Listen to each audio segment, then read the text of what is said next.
हाय, मी नीलम. रूपमहल रणजित देसाई यांचा तिसरा भाग ऐकूया. सूर्य पूर्वेला उगवत असेल, पण पाखरे जमत ती याच दक्षिणेला, याच बुरुजावर. रूपमती दररोज प्रातःकाळी येथे आपल्या स्वर्गीय गळ्यातून रागदारी गात असे. रूपमती गात असे आणि बाज बहादर मंत्रमुग्ध होऊन ऐकत असे आणि मग प्रहरचे प्रहर उलटून जात. खरेच इतकी सुंदर ती गात असे? मी मध्येच विचारले. एक दीर्घ उसासा सोडून तो म्हणाला, गात होती. ती इतकी सुंदर गात नसती तर फार बरे झाले असते. त्याच गाण्याने तिचे आयुष्य बर्बाद झाले. बेटा, तिच्या सौंदर्याप्रमाणेच तिच्या संगीतालाही तोड नव्हती. पण काय सांगत होतो मी? अशी आहे ही रूपमहालाची कथा. पण साईजी, नर्मदा इथून दिसत होती म्हणून ठीक, नाहीतर तुमचा बाज काय करणार होता? मी म्हणालो. काय करणार होता? तो म्हातारा आपल्या भुवया विस्फारून किंचित हसून म्हणाला, तसे झाले असते तर आपल्या रूपसाठी त्याने नर्मदेचा प्रवाह देखील बदलला असता, कुणास ठाऊक. पण पुढे ऐक. हाच प्रश्न पुढे उद्भवला. दिवसाचा प्रश्न मिटला होता, पण रात्री कशी नर्मदा दिसणार? रूपमती तर सूर्यास्तानंतरच स्नान करून आपला हार घेत असे. एक वेळ रूपमती उपाशी राहणार होती, त्याला काही इलाज नव्हता. पण तेवढे देखील सहन करायला बाज तयार नव्हता. त्याला परोपरीने समजावण्याच्या रूपमतीने प्रयत्न केला, पण त्याने बाजची अस्वस्थता थोडीही कमी झाली नाही, उलट ती वाढलीच. रूपमतीला एकाच फळाचा कंटाळा येऊ नये म्हणून बाजने आपली माणसे काबूल कंदाहारपर्यंत तऱ्हेतऱ्हेची फळे आणायला पाठवली. पण त्याचवेळी त्याच्या डोळ्यासमोरून रात्री देखील नर्मदा हलली नाही. त्याचे सारे विचार त्या नर्मदेत गुंतले होते. रात्री नर्मदेचे दर्शन रूपमतीला होणे आवश्यक होते. शेवटी त्याने मनाशी निश्चय केला आणि आपला मुक्काम नर्मदेच्या काठी ठोकला. पण त्यावेळी रूपमती त्याच्याबरोबर नव्हती. हजारो लोक राबवून त्याने नर्मदेच्या पात्रात एक मोठा बुरुज बांधण्यास सुरुवात केली. पुष्कळाने त्याला या विचारापासून परावृत्त करण्याचा प्रयत्न केला, पण बाजला त्या विचारापासून हटवणे शक्य झाले नाही. 3 महिन्यांनी तो बुरुज पुरा झाला. त्या बुरुजाला अनेक खिडक्या गवाक्ष ठेवली होती. गवाक्षाच्या आणि खिडक्यांच्या जाळीनेच जणू तो बुरुज पुरा झाल्यासारखा वाटत होता.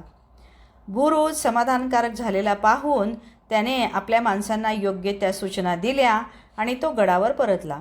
आज त्याच्या आयुष्यातला सर्वात मोठा प्रयोग होणार होता. संध्याकाळी तो रूपमतीच्या महालावर आला. आज कित्येक दिवसांनी तो बाजला इतका आनंदी पाहत होती. त्याच्या अंगात तलम मलमली सदरा होता, त्यावर किनखाबाची शेरवाणी चमकत होती. त्याच्या घाऱ्या डोळ्यांच्या कडा सुरम्याने भरल्या होत्या. हिन्याचा वास त्याच्या अंगावर दरवळत होता. कित्येक दिवसांनी त्याने आपल्या आवडत्या सतारीवरून बोटे फिरवली. त्याच्या त्या वृत्तीने रूपमहाला नवीन चैतन्य प्राप्त झाल्यासारखे रूपमतीला वाटले. रात्र पडेपर्यंत रूपमती आणि बाज बुद्धिबळे खेळत होती. रूपमतीने जेव्हा बाजवर प्यादी केली, तेव्हा बाज बहादर मनमोकळेपणाने हसून म्हणाला, रूपा, अब तो तेरी जीत हुई है, लेकिन याद रखो, आखरी जीत तो मेरी ही होकर रहेगी. कैसी जीत बाज? याचा अर्थ न समजून रूपमती म्हणाली, चलो मेरे साथ. असे म्हणत बाज उठला. अंधार पडत होता. तो रूपमतीसह बुरुजावर गेला. त्या बुरुजावर पोहोचताच रूपमतीला तेथे 2 ताटे चौरंगावर ठेवलेली दिसली. ती ताटे तेथे पाहून रूपमती आश्चर्य झाली. तिला त्याचा अर्थच कळेना. बाज तिला म्हणाला, रूपा, आज आपण मिळून जेवायचे. पण बाज, माझं व्रत आज पुरं होईल ते. ते कसं शक्य आहे आज? उगीच नाही त्यांना माझी समजूत काढू नको. कैक मैलांवरची नर्मदा कशी दिसेल मला अशा अंधाऱ्या रात्री? आज दिसेल, खरंच आज तुला नर्मदा दिसेल. दररोज ह्यावेळी तुझी नर्मदा कैक मैलांवरून तुला दर्शन देईल. इतके बोलून बाजने टाळी वाजवली आणि रूपमहालाजवळच खुणेची गंजी पेटवण्यात आली. रूपमती ते सारे पाहत असताना बाज तिला म्हणाला, रूपा, ती बघ तुझी नर्मदा. रूपमतीने पाहिले तो खरेच दूरवर हळूहळू अस्पष्ट पाणी चकाकल्याचे दिसू लागले. प्रथम रूपमतीला आपल्या डोळ्यांवर विश्वास देखील बसेना. पण शेवटी ती नर्मदाच आहे हे तिला पटले. तिने हात जोडले. तिच्या डोळ्यातून आनंदाश्रू वाहत होते. तिच्या खांद्यावर हात ठेवून बाजबहादर तिला म्हणाला, रूपा, दिसली ना नर्मदा तुला? रूपा आवेगाने मागे वळली आणि नकळत ती दोघे एकमेकांच्या कर्पाशात बद्ध झाली. त्या दिवसापासून दररोज रात्री शेकडो पलिते गवताच्या पेंड्या त्या नर्मदेच्या पाण्यात उभ्या असलेल्या बुरुजात पेटवल्या जात आणि त्याच्या प्रकाशात चमकणारे पाणी ह्या मांडूगडावरून ह्या इथून दिसत असे. त्या प्रेमिकांच्या सुखाच्या आड येणारी शेवटची अडचण नाहीशी झाली होती. रूपमतीच्या भूपाळीने दिवस उगवत असे आणि त्या संथ स्वरांबरोबरच जाग्या होणाऱ्या बाजबरोबर सारा मांडूगड हालचाल करू लागे. रूपमतीच्या सहवासात बाजबहादरचे दिवस उलटत होते. सारे म्हणत, बाजबहादर रूपमतीचा दिवाणा बनला आहे.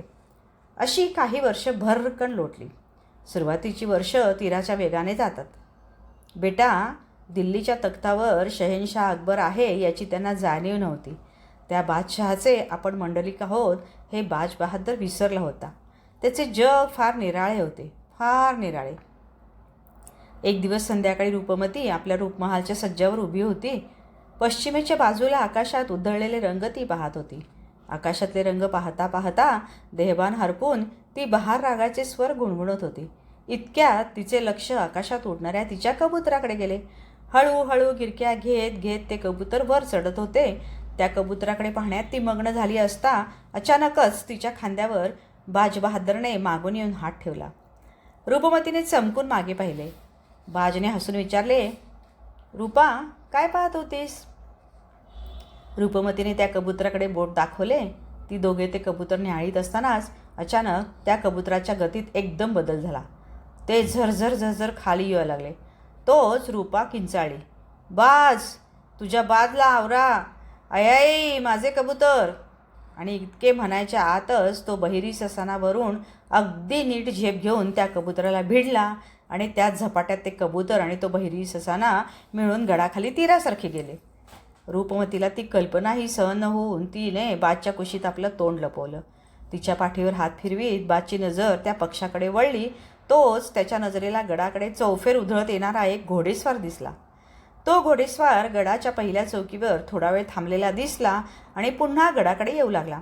त्या घोडेस्वाराकडे पाहत असतानाच तो बाजपक्षी रक्ताळलेले कबूतर चोचीत धरून फडफडत बाजबहादरच्या हातावर येऊन बसला. ते दृश्य पाहताच बाजबहादरच्या अंगावर शहारे आले. उजव्या हाताच्या फटकाराने त्याला झटकून तो त्या स्वाराच्या चौकशीकरता बाहेर पडला. बाजबहादर आपल्या महालात त्या घोडेस्वाराची वर्दी येण्याची वाट पाहत होता आणि त्याचवेळी त्याला वर्दी आली की दिल्लीहून जासूद आला आहे. जासूद का आला असावा याचा विचार करीत त्याने हुक्क्याची नळी आपल्या हातात घेतली आणि त्या जासूदाला हजर करण्यास सांगितले. जासूदाने आत येऊन त्रिवार मुजरा केला व कमरेचा मखमलीचा कसा उघडून खलिता त्याने सादर केला. बाजबहादरने मोर्तब फोडून आतील मजकूर वाचावयास सुरुवात केली. तो मजकूर वाचित असता त्याचे डोळे लालबुंद झाले. त्याच्या मस्तकाच्या शिरा स्पष्ट दिसू लागल्या. हुक्क्याची नळी फेकून तो उठून उभा राहिला. अतिक्रोधाने त्याचे अंग थरथर कापत होते. त्याचा रुद्रावतार पाहून आजूबाजूचे मनसबदार घाबरले आणि त्याचवेळी तो त्या जासूदावर कडाडला. सांग तुझ्या बादशहाला की म्हणावं, मी देखील तुमच्या जोधाबाईची खूप तारीफ ऐकली आहे. तिला माझ्या दरबारी पाठवा गायला, म्हणजे माझी रूपमती तुमच्या दरबारी गायला येईल. जा, सांग हाच निरोप तुझ्या बादशहाला. आणि इतके बोलून तो आज चालता झाला. साऱ्यांना कळून चुकले की त्या खलित्यात काय होते ते.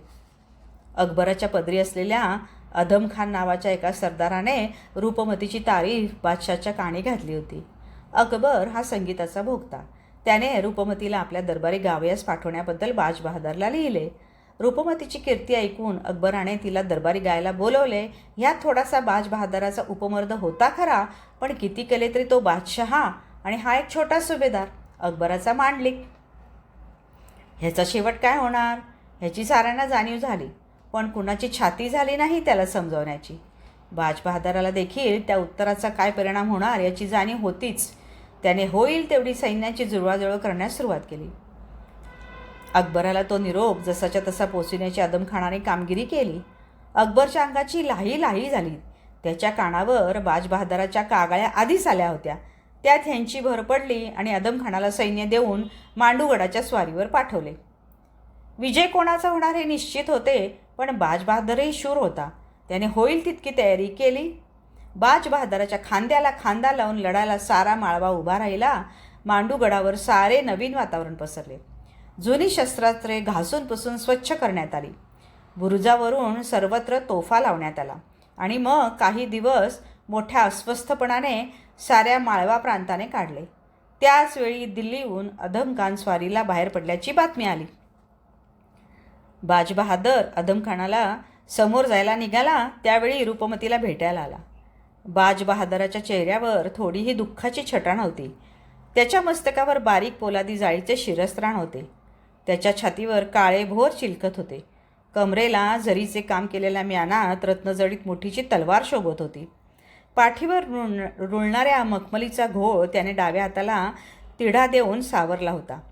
त्याचा रुबाब काही औरच होता, पण त्याच्या उलट रूपमतीची स्थिती झाली होती. तिचा चेहरा म्लान झाला होता. तिचे तांबू सुजलेले डोळे तिने गाळलेल्या अश्रूंची साक्ष देत होते. या साऱ्या अनर्थाला आपण कारणीभूत आहोत असेच तिला वाटत होते. पण ती ही अस्सल रजपूत स्त्री होती. प्रत्यक्ष मृत्यूला कवटाळण्यासाठी निघालेल्या पतीला दुर्मुखलेल्या तोंडाने सामोरे जाणे हा तिचा धर्म नव्हता. तिने अश्रू आवरले आणि ती बाज बहादराच्या समोर गेली. दोघांनाही काय बोलावे हे समजत नव्हते. रूपमतीने पंचारती आणली. तिने बाज बहादराच्या मस्तकी कुंकुम तिलक लावला आणि त्याला ओवाळले. बाज बहादर कडवा मुसलमान, पण त्याला देखील गुदमरल्यासारखे झाले. त्याने झटकन तिला आवेगाने जवळ ओढले. डाव्या हाताने पंचारती सावरत असताना त्या तबकातील एक निरंजन घसरले. हे एकमेकांच्या करपाशात गुंतलेल्या त्या दोघांच्या लक्षात आले नाही. अदमखानाला मोहीम जितकी सोपी वाटली तितकी ती सोपी ठरली नाही. जंगी लढाई झाली. रक्ताचे पाट वाहिले. बाजने पराक्रमाची शिकस्त केली, पण दिव्यापुढे पतंग कधी विजयी होतो का? गडावर रूपमती दररोज अधीर अंतःकरणाने बातम्या ऐकत होती. देवांना हजारो नवस करत होती. नर्मदेला पदर पसरीत होती. पण एक दिवस सायंकाळी येऊनही ती बातमी आली. बाज बहादराचा पराभव झाला होता. त्याच्या सैन्याची धुळदाण उडाली होती. अदमखान वेगाने गडावर येत होता. ती बातमी ऐकून रूपमतीने आक्रोश केला नाही. तिने तंबोरा उचलला आणि ती बुरुजाच्या पायऱ्या चढू लागली.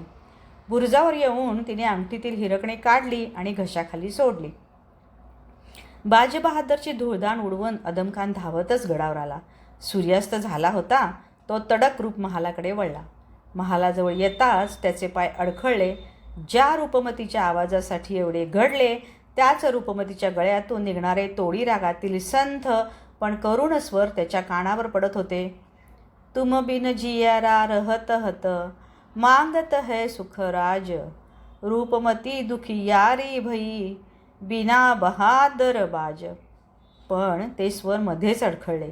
अदमखान धावत वर गेला. पाहतो तो रूपमती तंबोऱ्यावर मान टाकून स्वस्थ झोपी गेली होती. आता तिचा स्वप्नभंग होणे शक्य नव्हते. नर्मदेचे पाणी दाखविण्यासाठी बाज बहादरने रूपमहाल बांधला होता, पण रूपमतीच्या नेत्रातील शेवटचे अश्रू धरित्रीने केव्हाच पिऊन टाकले होते. ते आता कुठून दिसणार, कुठे दिसणार वासे?